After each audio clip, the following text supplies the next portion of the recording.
Hello, Canucks fans, and welcome back to another episode of the Canucks Conversation, brought to you by the great folks over at Zephyr Epic. You can use promo code HOCKEYSEASON, capital H, capital S, all one word, Hockey Season. That will get you $5 off your order at ZephyrEpic.com. Free shipping, Canada-wide, on any order over $50. Be sure to go check them out. Retail location in Surrey as well, and you can find them all over the social medias online. At Zephyr Epic, Facebook, Twitter, Twitch, Instagram, whatever it is, they've got you covered for all of your trading card needs. And Chris, right off the top, I got to talk to you about a trading card need of mine. So I don't know if you've seen this series that there is. It's by Topps. It's baseball. Topps, Allen, and Ginter. I've talked about this in the past. Those are just beautiful, beautiful looking cards. There's a Julio Rodriguez rookie card that I've got my eye on. So that's my next card that I'm looking for. My name's David Quadrelli, joined as always by the man who built the place, Chris Faber. Chris, I'm getting used to this headset of yours, and I'm starting to think I need to get one because we did a quick mic test before the show today. That mic's done. That mic that's popping and locking, it's done. Not allowed to swear on this show, but I hecking hate that mic so much. This is much better. This is good, but this one, you said we might catch some yips here and there from Lil Bert, who's getting bigger by the day. But I think that adds to the show better than the crackling noise. It sounds like you're chewing on tinfoil. That's basically the sound that I get version in my ears, which is horrendous. So yes, I like it. And now look at us both. Hands free. Sort of, right? Like you're not holding that mic up. Look at us. Look at us. Talladega Nights. When's the last time you seen Talladega Nights? About 3 or 4 years ago, I'd say. Oh, God. Yeah, it's been a while for me, too. I wonder if it holds up. I'm going to guess there's a few things in there that aren't 2023 goodness. But look at Alex. How quick was Alex on that poll here? Alex was watching Talladega Nights as the show started. It just happened to be at the right time. That's how quick he was with the poll there. I got to start the show off.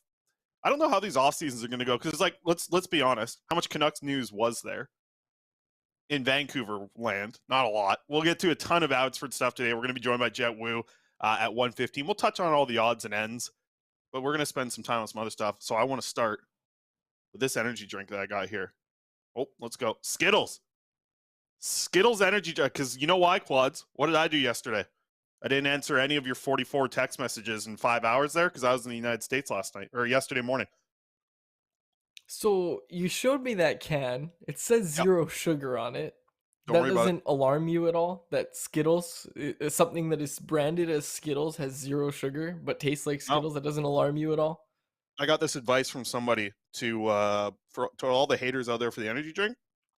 Listen, I'm getting 250% of my daily B12 vitamins. Niacin, that's a vitamin too, I think. I'm getting that in there. So I'm just drinking my vitamins. It's like Athletic Greens or whatever, pretty much, you know? Drinking your vitamins, staying healthy, all that stuff. And then, hey, what's my work rate been like the last 10 days here? Through the roof at Canucks Army, everything. Abbotsford Canucks content, all blown up, all good stuff. Thank you to the energy drinks for that, because without them, I'd be a sad little sack drinking frickin' tea again. And I'm not going down that road. I might have a tea pretty soon this week, though, when you and I go for lunch, and you pay for the whole thing. You pay for the entire lunch, Quads. Why don't you let people know why you have to buy me a lunch? Because we're sitting in the press box on Friday night at the Abbotsford Canucks game. Electric atmosphere, by the way. We're going to talk a lot of Abbotsford on today's show. But you lean over to me, and it was tied at 2-2 at this point, and you said, hey, let's make a bet. I get to pick 3 Abbotsford goal scorers, and you get the rest of the team. If my guy scores, whoever loser buys lunch. It was basically the bet. And I was trying to watch the game, and I was hardly paying attention. I was like, yeah, sure, whatever. All I know is we're going for lunch together. I'm excited about that. So I was like, okay, whatever, sure, let's do it. Of course, you picked Nils Höglander, who is the most dominant player in the AHL right now. Sure enough, he's the one that pots the goal. Looking back, I probably shouldn't have taken that bet. But, one of the guys you picked was Max Sasson. I was like, he's probably not going to score, but, at least you didn't just pick, the top 3 scorers on Abbotsford or whatever. But Nils Höglander, of course, huge game. So, yes, you won the bet. Yeah, I can't wait to go to where do I want to go? Somewhere go somewhere Italian, place you haven't been. Maybe we'll go to that Joe's Italian I haven't brought you to yet. That's a good spot. Let's get to it. Abbotsford, you brought it up. Hey, I just want to start with this. Your first experience at an Abbotsford Canucks game, right? You've never been to one before. Were you at No, Abbotsford? yeah, I was there for training camp and preseason, but I'd never been to an actual Abbotsford Canucks AHL game. Talk us through, man. What'd you think? The atmosphere was that was maybe the best I've seen the building on Friday. Had to be. So, as you said, I had never been prior to, so I don't know if that was, you have to think that that's among the best. And I took notes because I'm working on a really big story for Canucks Army. I used to do those listicles, and I'll tell the people on the podcast because I'm hoping to get it done soon. X number of reasons why you should go to an Abbotsford Canucks game. And I posted on Twitter as well. And folks, go look at the replies. Go look at the replies to that tweet where I said, what would you tell someone who's never been to a game why they should go to an Abbotsford Canucks game? Because I had a few reasons, but I wanted to hear from the locals, right? I wanted to hear from people who have been there all year long. And Chris, let me tell you, man, they are building something special out there in Abbotsford. Like, as an organization, you feel it immediately when you walk in the building. I felt it when I was there for Friday for the playoff game.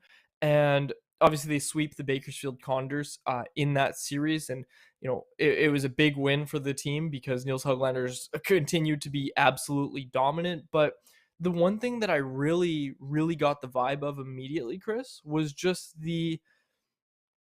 I got the sense that the people in the stands at an Abbotsford Canucks game all really wanted to be there. Mm. And I don't know if you get that vibe with a Vancouver Canucks game, or if you have lately, right? Like, I feel like there's, people leaving early. There was obviously none of that in Abbotsford, and that's not the only example. I think what I'm trying to get to here is just, look, like, I think everybody has a story this year where they were offered free tickets and they were just like, you know what, I'd rather do something else tonight. And not everybody's done that, but you probably know someone who that's been the case with this season. Look, it was a tough season for the big club in the NHL level, absolutely. But in terms of the atmosphere, you could just feel it that absolutely everybody there was there to cheer on the Abbotsford Canucks. Obviously there's no Bakersfield Condors sweaters, but basically no matter who you go to at the NHL level, right? Like, when it's a Canucks game, you're going to see opposing sweaters as well, right? It was a different environment in the sense that everybody there was there to cheer on the Abbotsford Canucks, and I don't think you get that experience at really any NHL game, but definitely not at a Canucks game, especially this season. But you really got it with the building just absolutely rocking after each goal. And I have the goal reactions up on my Twitter account. You can go through. That's kind of the system we did.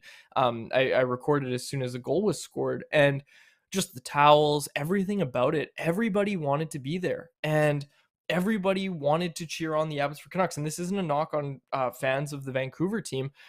It's just that, Lisa Martin even said there's lower ticket costs and more entertainment. It was a blast. That's the shortest way to put it. That was the most fun I've had at a hockey game. Look, like, I went to every Canucks game last year. I sat through them all, and of course I'm in a press box, but I was in the press box for Abbotsford too. It was the most fun I had seen fans at a hockey game have in a very, very long time. Yeah. To Lisa's point, lower ticket costs for sure and more entertainment. I'd actually argue a little bit because entertainment from hockey, yes. Entertainment from a production value, that's better at Rogers Arena. Rogers Arena does a very good job of actually like presenting it as an event. Abbotsford felt like a hockey game, right? Like, that really was fun hockey on Friday. I think that's why so many people enjoyed it. And hey, how much were we having a laugh about, the kids in there? The kids were having the best time. Heck, remember the suite to our right? Kids were shirtless the whole game. There's about 6 kids beside us whipping their t-shirts around, having an absolute blast. It just, that's what it felt like to me. It felt more like a hockey game than an entertainment event. Like, that's what I loved. That's what I've been loving about Abbotsford all season long. Madeleine says Friday's game was awesome. I've been to more games in Abbotsford than Vancouver this year, even though I live in Vancouver, because they've been way more fun. And yes, way cheaper too. You could have gotten the building on Friday, $30 a ticket. You're in there for an AHL playoff game, which was just electric. You get to take home a towel with you. Great folks in there. The staff. You saw me with the staff. Those are my people out there. Awesome folks at the Abbotsford Center. I'm actually writing about that right now. So that was great. Loved it. And Vince has got a great point here. Old school, but much prefer a hockey game to a production. Love that.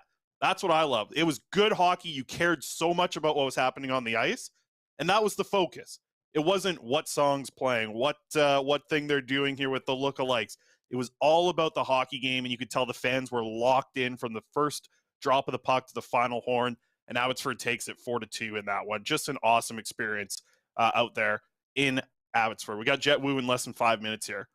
But do you want to touch on something quick from the game? Give me a takeaway about the goaltenders, because I was a little surprised. You get a shutout in game one. You go with a different goaltender in game two, but that's your MVP. So not a huge shocker, but I was a little bit surprised, to be honest, to see Seelovs take the ice and warm up first. Yeah, I was also surprised, and it looks like that's what they're going to do is just continue to alternate goaltenders. They've been doing that since March, so you're going to see it continue, I believe, in this next series against the Calgary Wranglers. Look, I've given my take on it before, especially when a guy gets a shutout. I think you should stick with that guy, and I think the deeper you get in the playoffs, the harder it becomes to switch goaltenders, but they haven't run into any issues yet, right? So don't fix it if it ain't broke. I understand. I understand the thought process from Jeremy Colleton and his coaching staff out there. So we're expecting to see, obviously, Spencer Martin for game one against the Calgary Wranglers on Wednesday night. We'll be back on Thursday to break that game down as well. But the one thing I want to talk about on the production value side, because we were just talking about, you don't want the entertainment, you want it to be on the ice, the on-ice product. This is not a criticism, and I don't want to speak for you, Chris, but the way I took it was you weren't trying to criticize, like Steven Van Voot, I don't know how to say his last name, Al Murdoch, all those people that go into the game presentation side, because they do a phenomenal job. Oh, I it's want you to try great. to imagine. Yeah, I'm sorry. It's just not. Listen, they do a good job, and it's a good time. It's why I've said people that go to a game once a month, they probably have a great time at Canucks games because they do an incredible job of making an event. Like a Friday night event, a Saturday night event. With Abbotsford, the Friday night event is the hockey. It's the hockey through and through. You can feel it. It has a junior hockey type feel to it, but it's guys who are going to be in the NHL in the next couple of years. It's awesome for what's going on out there in Abbotsford. And that's the thing, right?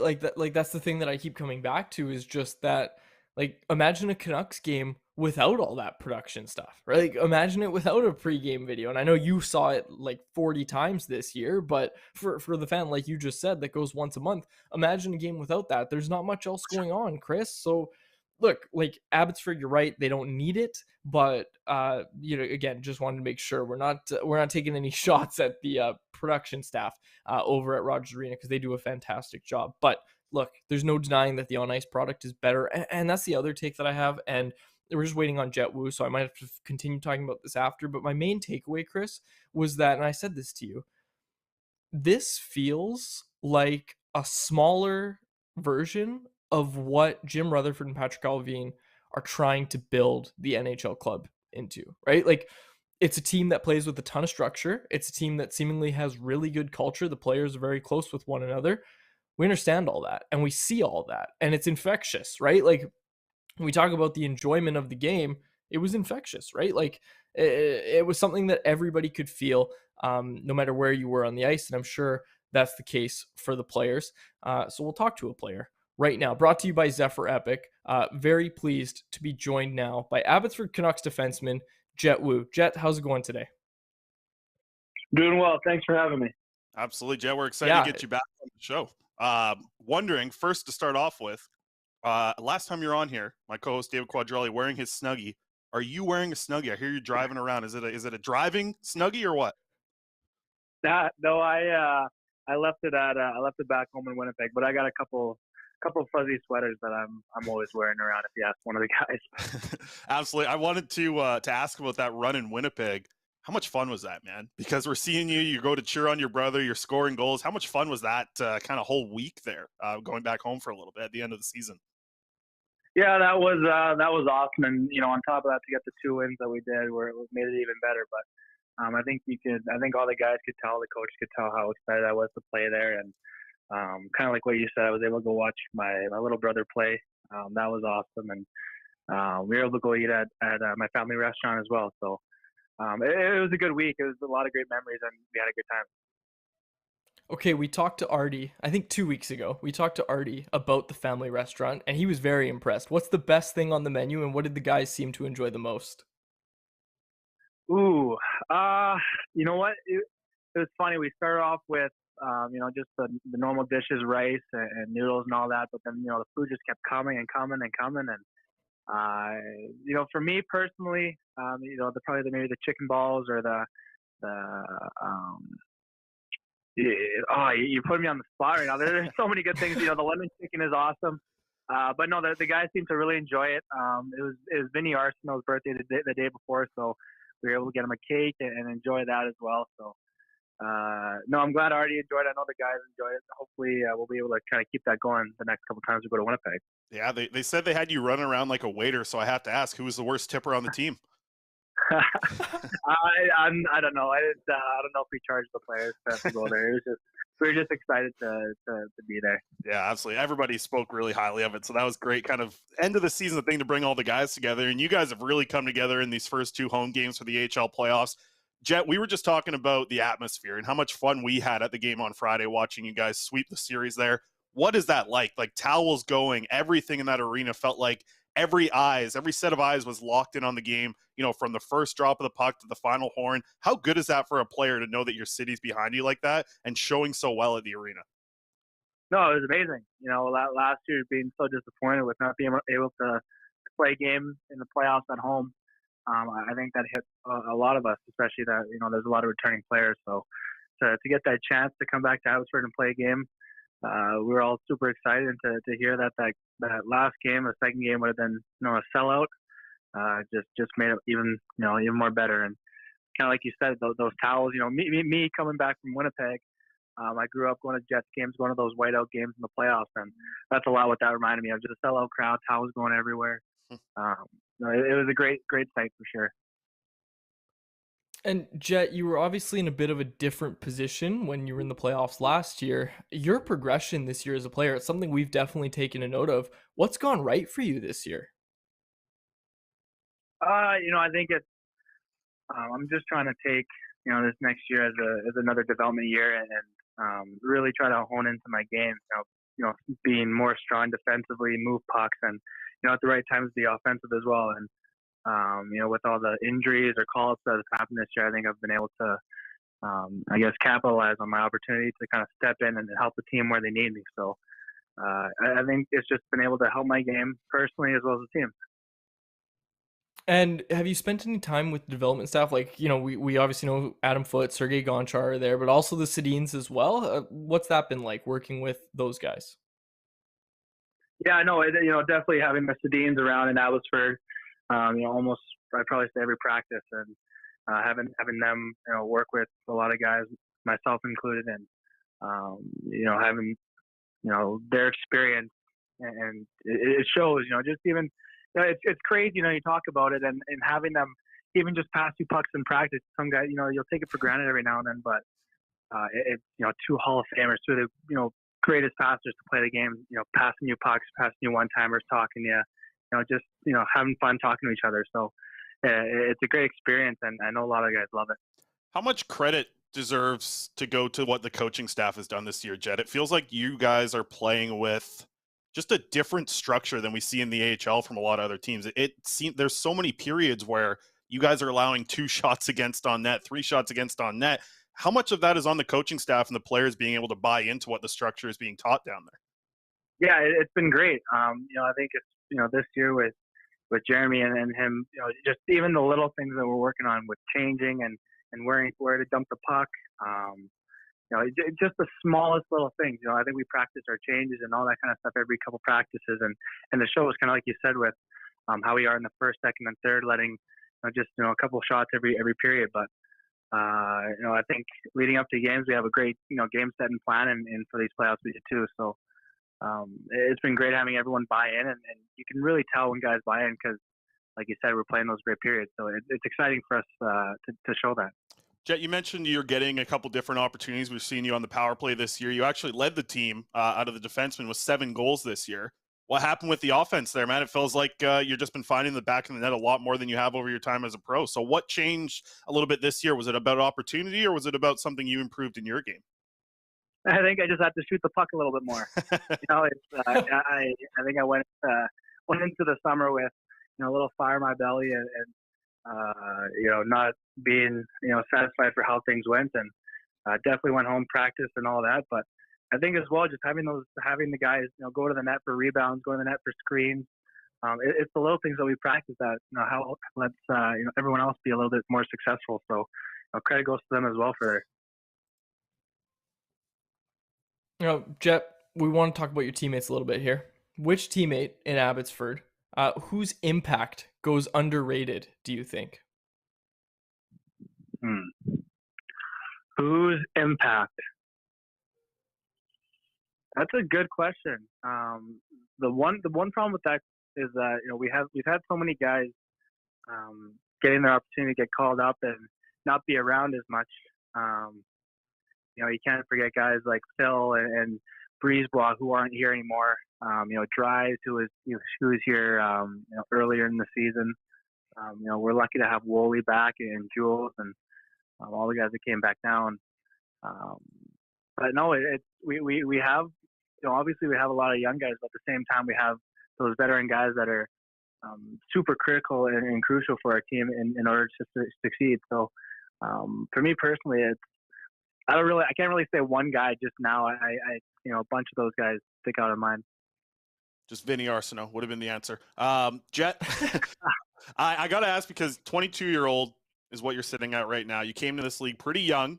You're in your kind of third season now. It's been a couple of weird years because of the pandemic and just situations like that. Has that made it so difficult for you in a very crucial point of your career as a hockey player, a guy that was drafted pretty high?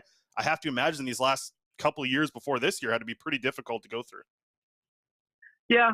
I think the first year, being in Utica and then having that, half, maybe quarter year with COVID.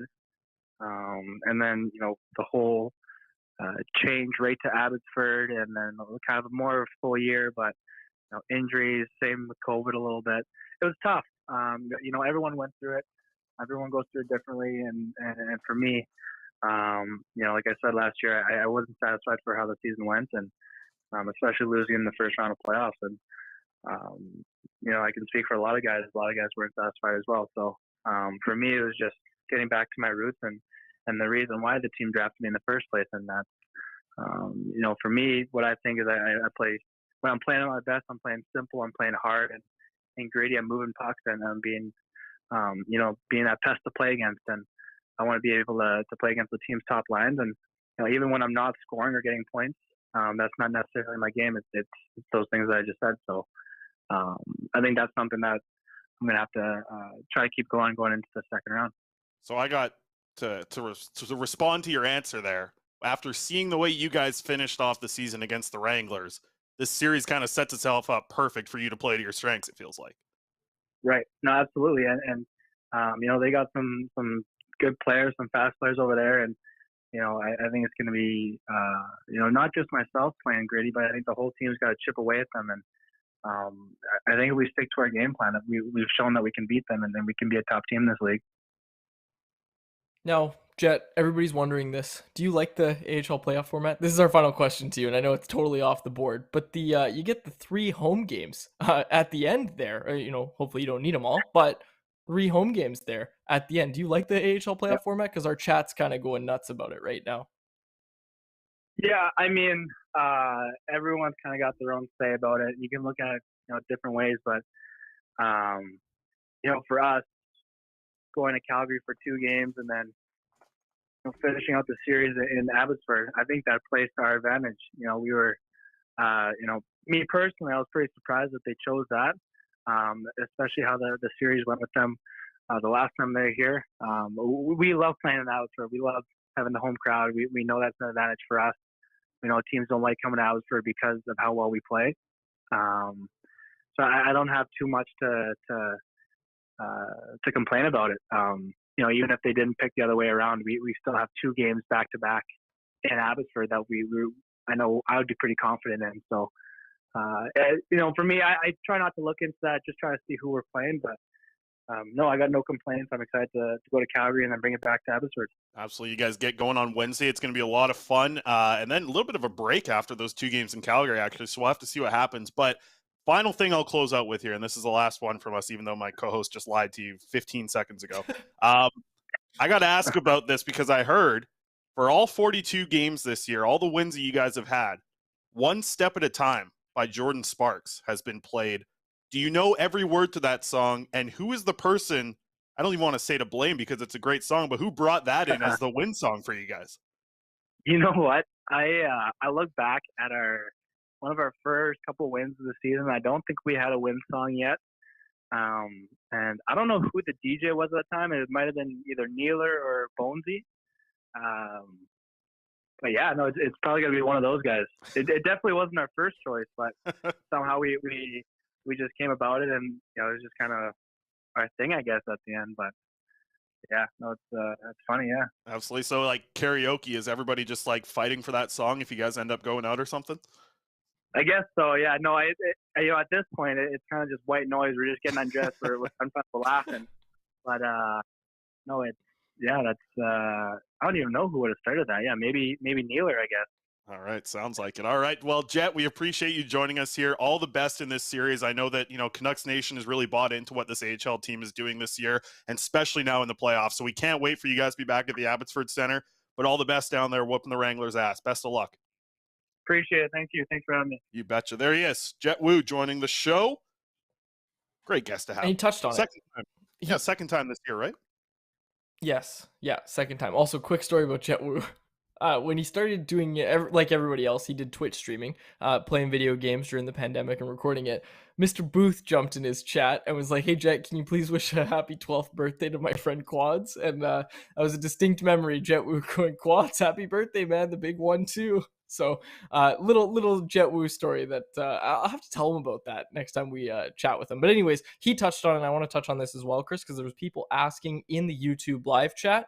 Also, of course, brought to you by Zephyr Epic. Promo code hockey season, all one word, is the one you're going to use over at zephyrepic.com. Okay, he touched on it. The AHL playoff format, because people saw it. I thought it was a typo at first. The Calgary Wranglers hosting the first 2 games of this series. Then there's a bit of a break, and then it goes back to Abbotsford for the final 3 games.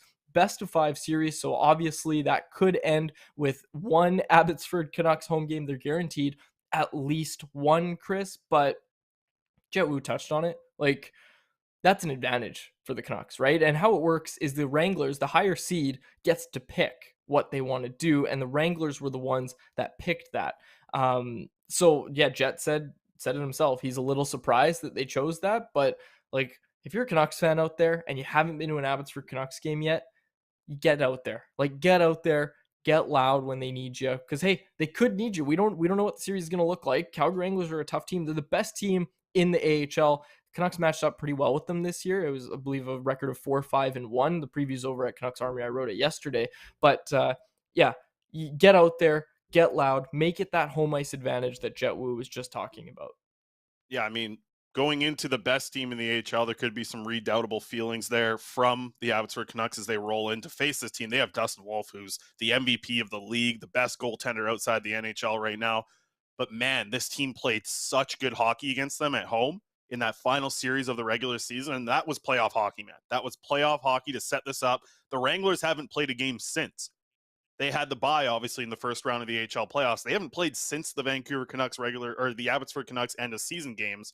So it's going to be interesting to see. But Matt, you mentioned the format. So 2 home games in Calgary. Abbotsford just needs to take one of those. You come back with a 1-1, in the series, and you got 3 home games to put it away. Like, come on. All you got to do is take one on the road here. As soon as you take one on the road, you're laughing about the way that Calgary chose to run this series. You're laughing about it because you're coming back with a split, and you just got to win 2 out of 3 at home again like they just did and whooped on the Condors. It's going to be a lot more difficult because Dustin Wolf, he's no joke in that, man. But I'm curious. What I need to see is, so Nils Höglander was excellent throughout that first round opening series here. He was good throughout. You got to get more from the rest of the lines. Can we get the lines up here, Alex? I saw you had them up a little bit earlier, but that Höglander, Sasson, Rau line was excellent throughout. I didn't think you saw much from any of the other forward lines. I thought the defense was good throughout, especially the Woo-Juleson pairing, much better in game 2 than they were in game 1. They really came together. I thought Rathbone and Keeper were both good. Keeper obviously scored the goal in Friday's game to, first goal in 162 games. Shout out to Cody for that stat. Or 162 days. But shout out to that line. I mentioned it, I think, on Thursday's show going into the weekend. The Baines, Ratu, Klimovic line, didn't see much of them. The Stevens, Waters, Gatcombe line, I thought they were pretty physical throughout, but I didn't see much offense from them. Not a lot of time in the offensive zone. Jeremy Colton, the head coach, talked about it. Like, that Höglander line really did carry them through that series. And against this Calgary team, you're not going to be able to get carried by one line, because the other team in the Calgary Wranglers has a goaltender who's he can stop one line on his own. He's that good. He is a goaltender with ridiculous stats so far this season. He's excellent. He's young. He's been in this league for a while. Best goaltender in the AHL. You're going up against the best team in the AHL. This is going to be a very fun series. And I think it's going to be very physical right off the top too. But you got to see, you need more from Dowling. You need more from Carlson. You need more from Baines. Like, these guys need to step up a little bit more, and you need to kind of still hope that the Höglander line just stays hot. Yeah, you don't want to go into the series with hope as your game plan, but with that being said, you are hoping at the very least that the performance of that line, and namely Niels Höglander, like, let's call a spade here. Niels Höglander was the driver of that line. Like, he was really driving that line. And I understand it's the AHL, Chris, but that was a big criticism of Höglander at the NHL level, was he can't really drive offense by himself. But it was the opposite with Höglander. We've already talked about him going to the net hard in game 1. In game 2, similar thing. Like, he was just all over the ice. You looked up and you really noticed his awareness in both the offensive and defensive zones. There was no blown coverage. There was no as Colleton told you, there was no puck management issues. And for Niels Höglander to be turning in these kind of performances, you're really blown away by it. And the one thing I want to quickly get in here, Chris, is just that when you watch hockey live, right, and especially where we're sitting in the press box where you kind of see the whole ice, you can really see plays developing and plays as they develop, and you Lanes, you can can see all of really the lanes that the players are going, yeah.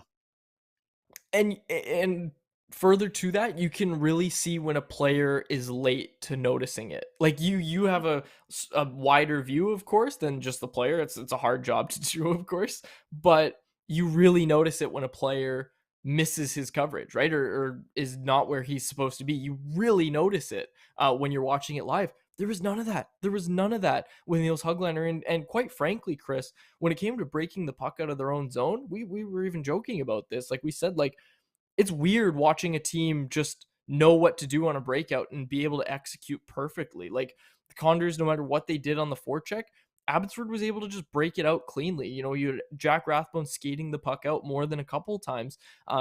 Jett Woo, similar thing, stretch passes, all of that sort of stuff. You're seeing it from all of those guys. You're seeing the forwards come back to really support that breakout effort.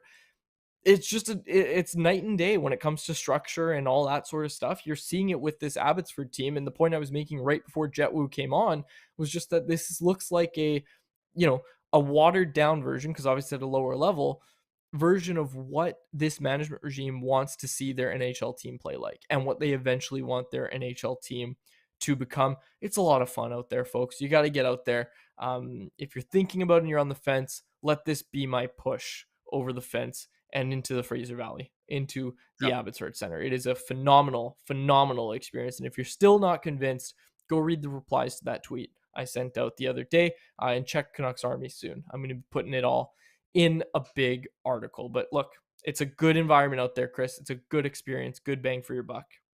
It's just, you see times where the opposition is trying to gain the zone on the Abbotsford Canucks, and they'll have 5 guys between the blue lines. And it's like, how can you make a pass when there's 5 bodies with active sticks just in that area, completely shutting down AHL teams? They play such a structured thing. This is why when Ryan Johnson and the rest of the management group talks about Jeremy Colleton, they spent a lot of time making sure this was the right guy for the job. And he's proven it so far this year. So that's been excellent for him. I did see a question in here. We can kind of throw it your way. This is from Philippe Derry. Faber, do you think they will continue to rotate the goalies? I think that's the plan. I think it's going to be Martin in game 1. But you know what? I feel like I've been wrong every prediction for the AHL playoffs so far. I think I guessed Sealaws in game 1, and then I thought they'd go back to Martin in game 2. So I've been wrong both times.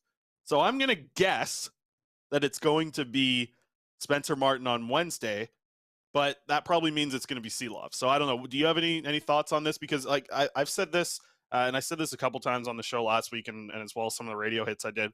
They're still developing Martin, man. They're developing him to be an NHL goalie for a backup position. I think they can get him there, and I think they're going to use this AHL playoffs for that. But at the same time, they want to develop Seelov. So, Colleton said it. It's not the best situation for both these guys, but this situation is getting the best out of both of them because of the competition and pushing each other and wanting to start so bad. So I think they'll continue to rotate. I think it'll be Martin for game one, and that'll be an interesting matchup. But as soon as they take an L, that goalie might be a little bit more out of the rotation. I don't know. I think they're confident in both guys. So they don't really have like a jumping off point to really dive into one guy to be the full-time starter yet. There just hasn't been a situation that's presented itself so far, and kind of over the last like 2 months really, where they've been like, oh, like the last 2 months have told us that both goalies are good. Both goalies can get shutouts. Both goalies can, have games where they make 40 plus saves and only allow one goal. Both goalies have done that over the last 2 months. So I think they're going to keep rotating both guys until one guy slips. And no guy has slipped since this competition's happened, since Spencer Martin went back down to the AHL. Nobody slipped. Neither of them have. So I think they're going to keep rolling into the playoffs like that. And when we talked to Jeremy Colleton post-game, it really sounded like that. Like he talked about, yeah, maybe neither guy really loves this. I'm sure either guy would want the ball and just, be able to run with it. But we talked to Archer Seelovs after the game, and we asked him about it, and he's like, "No, I like it." And it was like, "Oh, okay, already like switching it up." And he said, he kind of alluded to the idea of, it kind of brings out the best of both of them, right? So I think they're going to stick with it. I don't agree with it per se. Like I really don't, when it comes to playoff hockey, I really don't like the idea of switching goaltenders up. But look, if it's working for them, it's working, right? And you don't have to change it if there's no reason to, right? And right now, I don't think there's much of a reason to. I am a little surprised that we didn't see Spencer Martin after the shutout. I still am a little surprised about that, but I think that just shows you that they are committed to this idea of rotating goaltenders. So I think we're just going to see that all throughout the playoffs or until something else happens. Right now, why would they change it?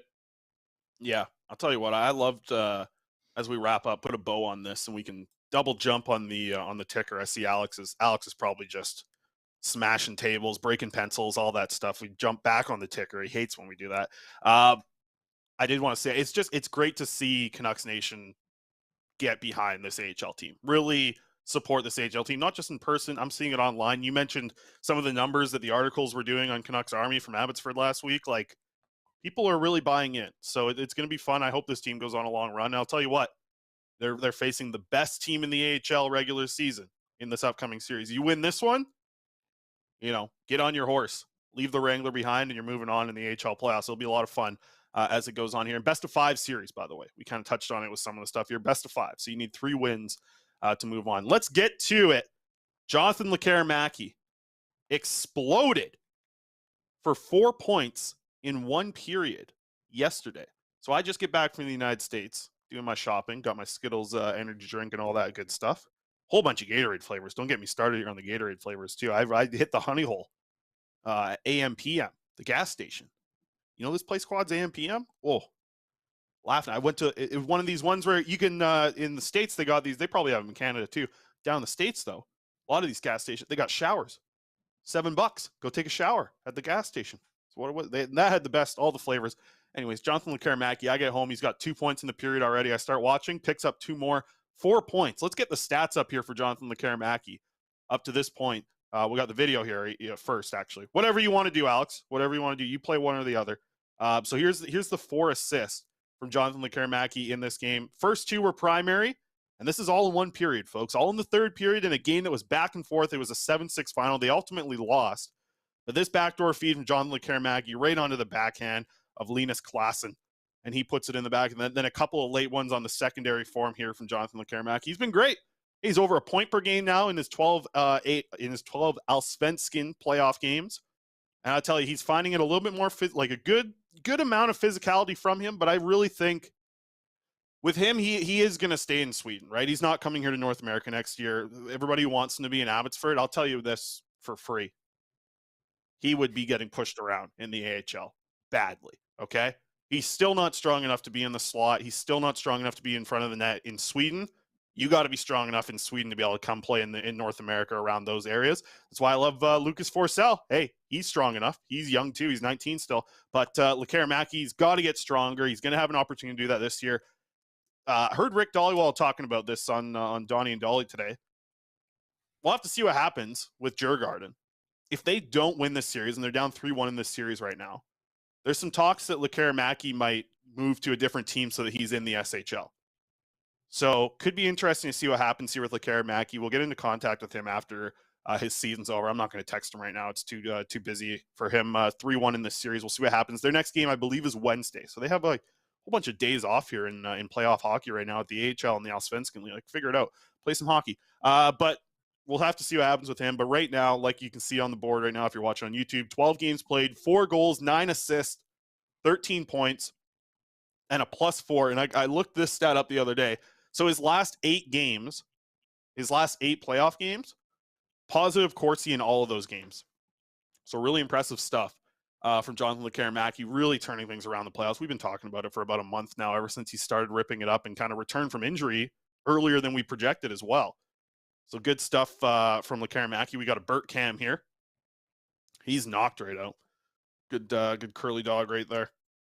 Yeah, got that on the screen. All right, odds and ends. Let's go. Odds and ends. NHL playoffs. The Hurricanes, they're leading the Islanders 3-1 in their series. Bo Horvat has gone silent for the Islanders, getting booed down on the island.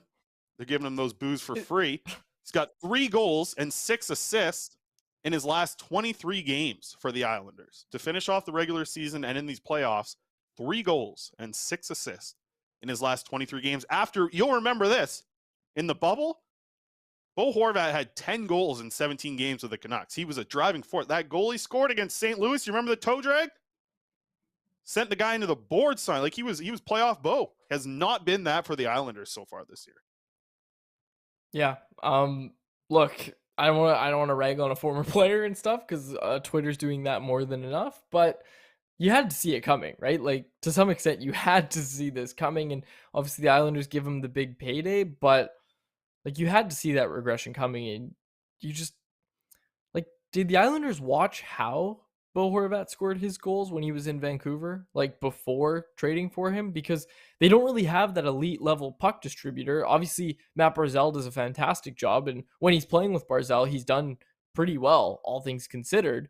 Barzal was down for the stretch of the season. That's partly why he was kind of silent down the final stretch there. But Barzal's healthy now, and it's just not happening for Bo. So, look, like, obviously the Islanders are going to be hoping that he's able to kind of bounce back a little bit here and just get the jitters out. But yeah, you have to be a little bit disappointed, I think, if you're an Islanders fan, knowing that you've got that contract. And are they really booing him, or did you just make that up?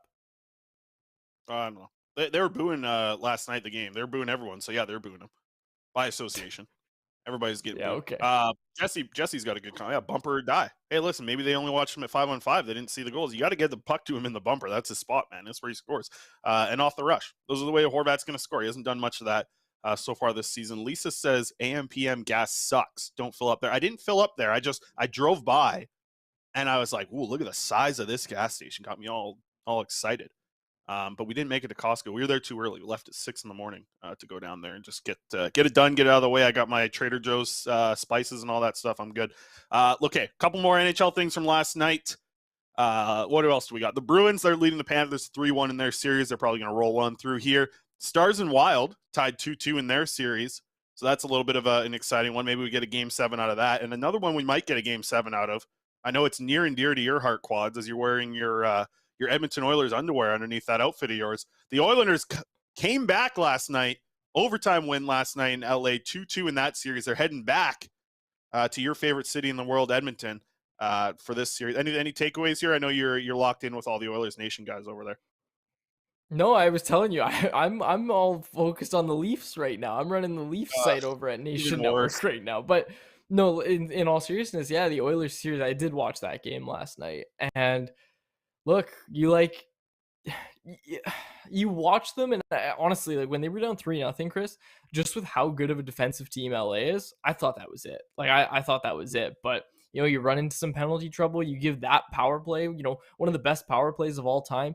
you keep giving them chances, eventually they're going to strike. And that's kind of what we saw, right? So look, I'm really curious how that series is going to end.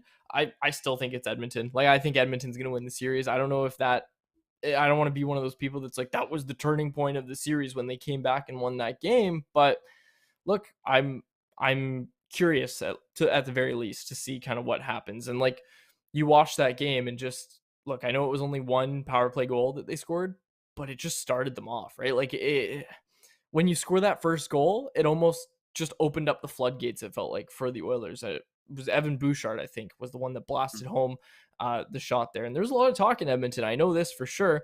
When that Tyson Barrie trade happened, when they went out and got Matthias Ekholm from the Nashville Predators, there was a lot of people saying, well, why did you just take away a weapon from the power play? And Evan Bouchard's done a fine job in that spot, filling in for Tyson Barrie on the Oilers' first power play unit. Yeah, who's downtown Jay, big boss man. He's a big Ekholm guy, isn't he? He loves that trade, and he's been good for them. I think That he's call got the last jersey. night. Oh, the tripping call last night on Leon Draisaitl. You see that? Yeah, in the slot there, it's just like looked like a hit. So I don't know. We'll have to see what happens. But I think I forget which coach said it, but it was a good point. It's like, hey, it's going to even out by the end of the playoffs anyways. You're going to get calls. You're going to have calls blown. So I don't want to spend.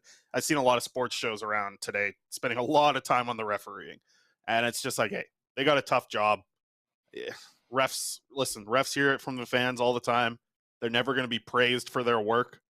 I just think that I agree with, I forget which coach it is. I feel bad about it, but whichever coach said it, it is all going to even out by the time the Stanley Cup is presented to somebody.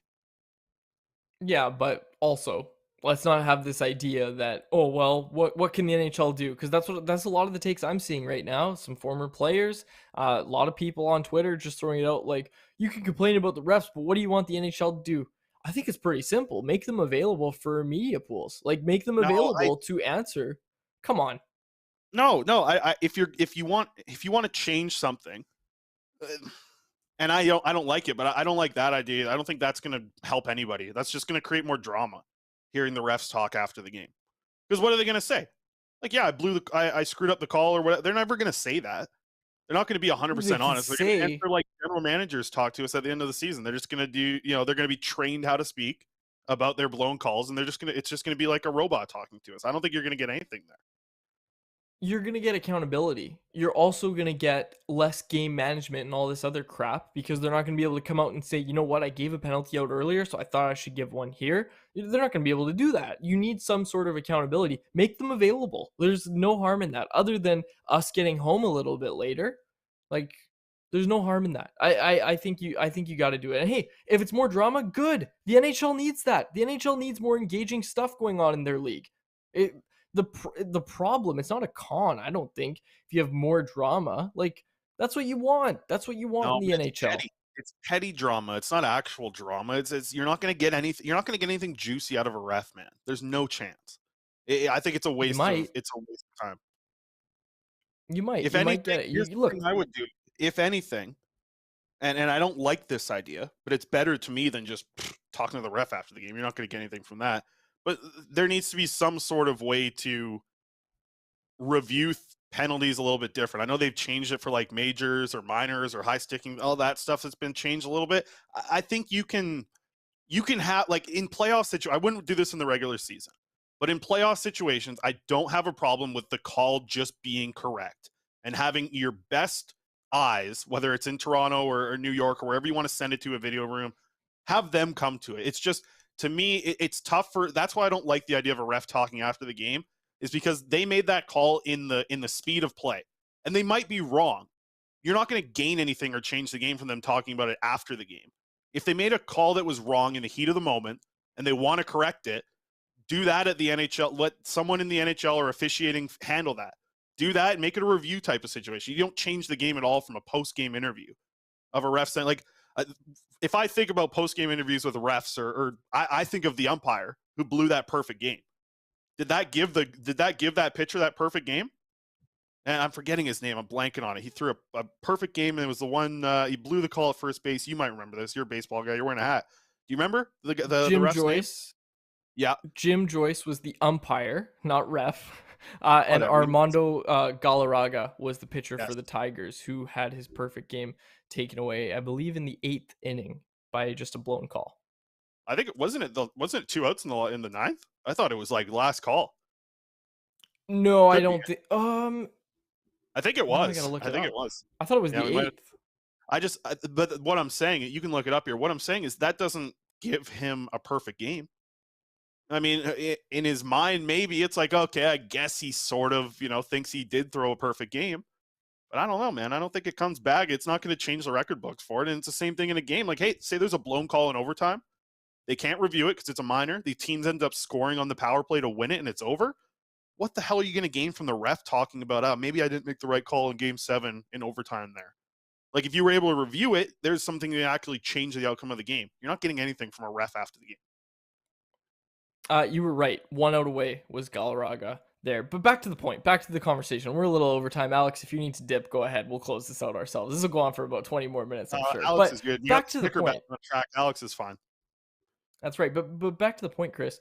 Having some level of accountability for the refs is not a bad thing. Like, but I can't get over this drama thing. Like, yeah, you say it's petty drama. Okay, name another type. That's the type you want. Like, that's exactly what you want, right? You want Alex Burrows calling out refs, right? You want that storyline. Think of that storyline. This one in Vancouver that you got to experience, Chris. Think of that if Jason Boshford, who was in that pool, or whoever, right, was in that pool talking to Burrows and gets that great quote about, what was his name? Stefan Auger was his name, I believe. Yep. Imagine he gets that quote. You get that quote. And now you get to go back to the ref himself and he gets to speak about it. Come on. Like, you're getting accountability. And look, I don't disagree with your replay review idea other than the fact that games might take a little too long. I'm not going to start with that, but let's focus on this post-game presser thing, because I really, really like the idea. I think you can only gain from it. I don't see an issue. Like, I really don't. I don't, like, if the issue is, it's going to cause petty drama, who cares? Like, we need more of that in this sport. I don't think that you gain anything from it. I think the accountability that you mentioned is there for a ref to put on that jersey and go referee an NHL game. They know they have to be accountable for their calls. And I don't think you're gaining anything by making them speak after. That's fair. That's just how I feel about it. Let's get Alex in here on this. So when you disagree on something, I like to hear Alex's opinion, because normally I'm like, Alex is going to pick a side. And normally Alex comes in here with some third option, and then that gets the chat. What do you got, Alex? What do you think about the reffing situation? Because you've done a bunch of shows today. I'm sure this has been talked about a lot. First I was going to say, you kind of chirped every show I worked on leading up to this show today, because, yeah, it dominated discussion all over. Even like the Sen show was talking about it. Anyway, the debate is what, like, to bring in a ref cam and I guess it's like, what? Yeah, I mean, what would you, if you could make a change? Like, what would you like to see? We're not saying like a major change, just anything. Like, well, is there a way to fix this problem? I guess with the reffing, because like, I don't know if there is. I don't know really if there is, aside from making the replay change. Well, some days I wake up and I think we need to get every single call right on the ice. And like, my background here is I was one of those replay technicians in the broadcast truck, providing the replays for the officials in the situation rooms and all of that. And, it was a fun, whenever it's an exciting part of a broadcast behind the scenes, when like I'm yelling out, this might have been offside, or this is goalie interference. Like, you're yelling out opinions right away. You're trying to find that angle that will really show whatever opinion you think the ref has.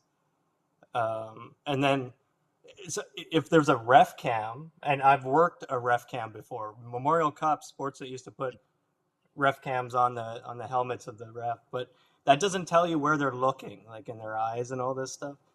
Right. Or it doesn't what they can be interpreting on the play. There's many things that I remember the officials were kind of leery about having a camera on their helmet, because if there's a penalty caught right in their view, according to the camera, well, they could have been looking in the corner of their eye at something else in the corner or something, Mm-hmm. And no, it's a good point. Like, just because just because there's a camera there doesn't really mean it. And then so some days I think like we need absolutely everything, and offsides was that. Like it drove me nuts that there was an offside and a goal, and the goal wasn't called back and all this. But and now, and some days you're like, we need to get every penalty right, but do we? Isn't it better? Like, look at how bad the broadcast is and everything when there is an offside and it's like a millimeter offside. The guy didn't really have any kind of involvement in the play. We're taking good goals away. That if we just left it to the discretion of the officials on the ice, they wouldn't have called offside. We would have had that goal.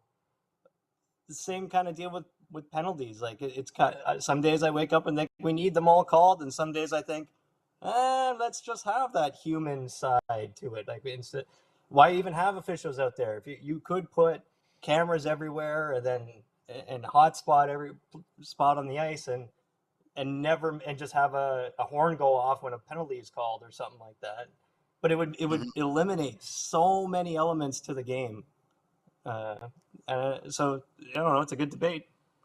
Yeah, I think one thing I would take away from this, and this is going too far, this is kind of disagreeing with my point, or at least making an argument against it, is it's like baseball, right? I hate in baseball now when you slide into second base and you pop off the bag for a half second and they have the glove on you and you're out. Like, no, like if they're, that I hate. Like, there's a few things in baseball I've really liked, and a lot of the stuff I think they've done recently is great, but it shouldn't, like that, you steal a bag and you come off for a split second and the glove is touched. I hate that. That's too much. That's I don't think this is the right way to say it, but it's like, it's an abuse of the power of the replay at that point to me. Like, I like it for a lot of things. It's just about tweaking it the right way, and I like when leagues try things. A lot of it's not going to work, but hey, look at the pitch clock in minor baseball.